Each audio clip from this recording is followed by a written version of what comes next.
नमस्कार साथियों, स्वागत है आपके अपने YouTube channel super TET classes में। बहुत से साथियों के मन में ये सवाल ज़रूर होगा कि हमारा एकेडमिक गुणांक कितना बन रहा है, हमें सुपर टेट में कितना नंबर लाने पे जो आने वाली नई भर्ती है इसमें हमारा सिलेक्शन हो जाएगा। क्योंकि आप तो जान ही रहे हैं सरकार की माहौल, सरकार की मंशा। यदि मान लीजिए 17,000 वैकेंसी आई या 97,000 आई या 51,000 आई, तो आप जान रहे हैं 17,000 यदि वैकेंसी आती है तो कट ऑफ बहुत ज़्यादा जाने का भी चांस रहता है। तो इसी पे हम लोग बात करने आज वाले हैं कि भर्ती अगर आई तो कट ऑफ कितना संभावित या कितना जाने की उम्मीद बन रही है। चलिए दोस्तों, बात करते हैं अब अपने टॉपिक पे।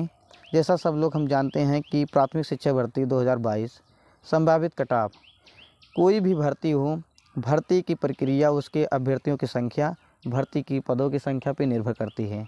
जैसे देखिए, निर्भरता क्या बात होती है, किसी भर्ती की मेरिट भर्ती में पदों की संख्या तथा भर्ती में सम्मिलित अभ्यर्थियों की संख्या पर निर्भर करता है। चाहे वो कोई भी भर्ती हो, चाहे छोटी छोटी भर्ती हो, चाहे बड़ी से बड़ी भर्ती हो, यदि उसमें पदों की संख्या और अभ्यर्थियों की संख्या बराबर है, बराबर तो होगा नहीं, हमेशा मान चलिए कोई भी भर्ती आती है, संख्या आप जान ही रहे हैं 8 से 10 लाख के बीच में फॉर्म पड़ने वाले हैं। भर्ती चाहे वो 17,000 हो, चाहे 51,000 हो, चाहे 97,000 हो। यह एक अनुमानित कट ऑफ है जो वास्तविकता से अलग भी हो सकता है। चलिए देखते हैं दोस्तों कि कितना कितना मैक्सिमम कट ऑफ जाने की उम्मीद बन रही है। क्योंकि पिछला कट ऑफ सब आप जानते हैं कि 66-67 तक गया था जनरल का, ओबीसी का भी 66 तक गया था। इसके बाद अनुसूचित एससी का वर्ग गया था 61 तक लगभग गया था, 162 तक गया था। ऐसे भर्ती गया था। मान लीजिए जो भर्ती आएगी उसमें मैक्सिमम कम से कम आप अपना बना के चलिए कि 75 प्लस सामान्य वर्ग मान के चलिए। पिछड़ा वर्ग ओबीसी में 70 से कम मान के मत चलिए।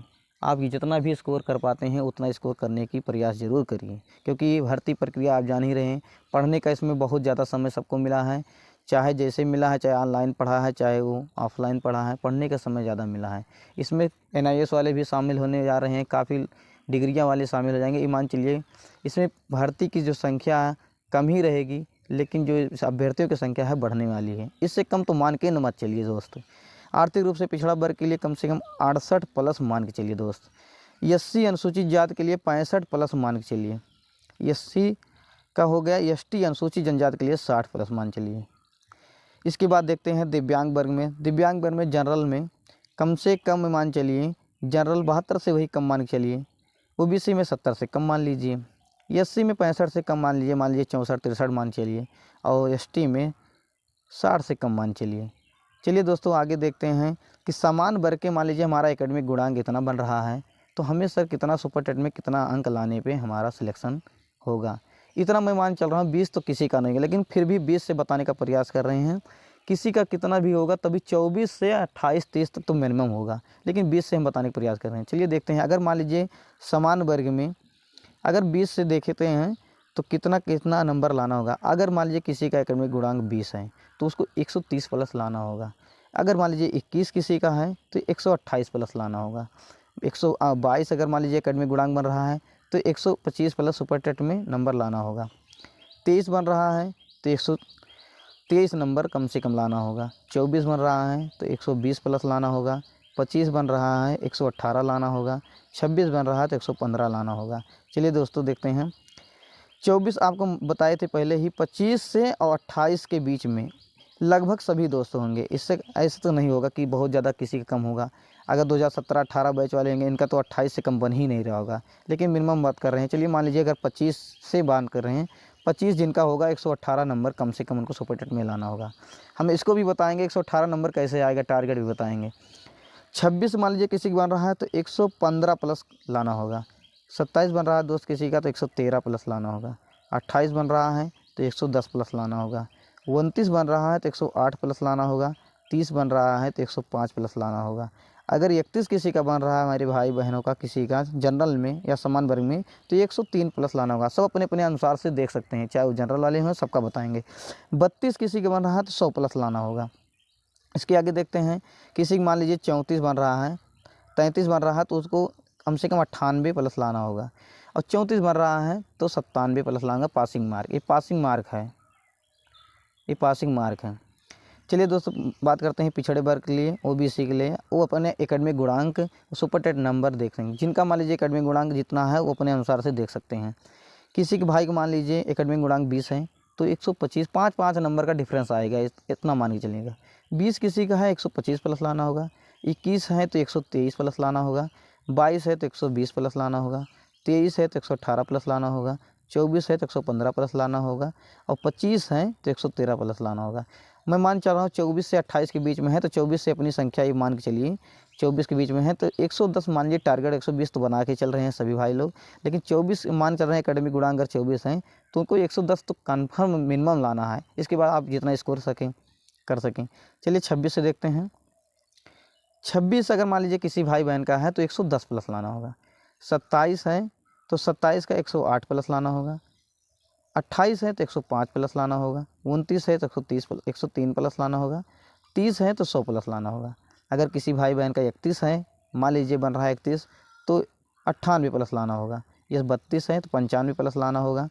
यदि मान लीजिए किसी भाई का 33% मेरिट बन रहा है एकेडमिक गुणांक तो उसने 93% लाना 93 नंबर लाना होगा। 34 है तो 90 प्लस लाना होगा। 35 मान लीजिए किसी भाई का है तो 90 प्लस। ये 90 पासिंग मार्क है। ये जितना देख रहे हैं 90 पासिंग मार्क हैं। ओबीसी एससी एसटी के लिए 90, जैसे ओबीसी और एससी एसटी के लिए पासिंग मार्क है 90, इनको 90 ही लाना होगा। जनरल के मान लीजिए जनरल वाले भाई के लिए कम से कम पासिंग मार्क 97 लाना होगा। ये तो सबको पता है। चलिए देखते हैं ईबीएस वर्ग में, आर्थिक पिछड़े वर्ग में कितना नंबर किसको एकेडमिक अनुसार कितना नंबर लाना होगा। किसी भाई का 20 बन रहा है तो 120 प्लस लाना होगा। वैसे 20 किसी का नहीं बन रहा होगा, कम से कम 23 के ऊपर ही होंगे, तब भी हम 20 से स्टार्ट करते हैं। 120 प्लस लाना होगा 20 अगर एकेडमिक गुणांक बन रहा है। यदि किसी भाई का 21 गुणांक बन रहा है तो 118 प्लस लाना होगा। 22 बन रहा है तो 115 प्लस लाना होगा। 23 बन रहा है तो 113 प्लस लाना होगा। 24 बन रहा है 110 प्लस लाना होगा। 25 बन रहा है तो 108 प्लस लाना होगा। 26 किसी भाई का बन रहा है तो 105 प्लस लाना होगा। हम बताएं ना 100 के मिनिमम मान चलिए, 100 के नीचे तो नहीं आना है। 26 अगर मान लीजिए तब भी आपका एकेडमिक उतना 26 बन रहा है, 105 नंबर आएगा तब भी आपका सिलेक्शन के में चांस ज़्यादा है। अगर मान लीजिए 27 किसी के भाई का बन रहा है तो 27 में 103 नंबर लाना होगा। 28 में है तो 100 प्लस नंबर लाना होगा। 29 एकेडमिक गुणांक है तो 98 प्लस नंबर लाना होगा। और 30 है तो 97 लाना है। 31 एकेडमिक गुणांक है 97 प्लस। 32 है तो 97 ही प्लस। 33 है 97। ये 97 ये पासिंग मार्क है। ये 30 से 31 के ऊपर जितना भी जाएंगे आपके पासिंग मार्क ही लाना है। चलिए दोस्तों, अब बात करते हैं एससी वर्ग में, अनुसूचित वर्ग की। एकेडमिक गुणांक, इधर सुपर टेट नंबर, एकेडमिक गुणांक और सुपर टेट नंबर। अगर किसी भाई का एससी वर्ग में 20 बन रहा है, 20 में वो भी नहीं होगा, 23 के 22 के ऊपर ही मान चलिए। अगर मान लीजिए किसी का 20 बन रहा है तो 113 प्लस लाना होगा। 21 बन रहा है तो 110 प्लस। 22 बन रहा है 108 प्लस। 23 बन रहा है एकेडमिक गुणांक तो 105 प्लस। सब अपने अपने अनुसार देख सकते हैं। 24 बन रहा है तो 103 प्लस नंबर लाना होगा। यदि किसी भाई का 25 बन रहा है तो 25 से मान चलिए, मिनिमम मान के हम चल रहे हैं, मिनिमम 25 तो बन ही रहा होगा, 100 प्लस नंबर लाना होगा। यदि किसी भाई का 26 बन रहा है तो 98 प्लस। 27 बन रहा है तो 95 प्लस। 28 बन रहा है 93 प्लस। और 29 एकेडमिक गुणांक बन रहा है तो 90 प्लस, ये पासिंग नंबर है। और 30 बन रहा है तो 90 प्लस। 31 बन रहा है, जितना भी आप इसके ऊपर जाएंगे 90 आपको पासिंग मार्क ही लेना है। कम से कम मिनिमम मान चल रहे हैं 25 से 28 के बीच में। अगर हम मान रहे हैं 28 तक अगर किसी मेरिट होगा तो 90 प्लस से आप पास हो जाइए, आपका सिलेक्शन तो ऐसे हो जाएगा। एसटी वर्ग में भाइयों की बात करेंगे। एसटी वर्ग में कि एकेडमिक गुणांक सुपर टेट नंबर कितना लाना होगा। एसटी भाई में 20 अगर मान लीजिए किसी भाई का एसटी वर्ग में है तो उनको 100 प्लस नंबर लाना होगा। यदि किसी भाई का 21 मेरिट बन रहा है तो उन्हें 98 प्लस लाना होगा।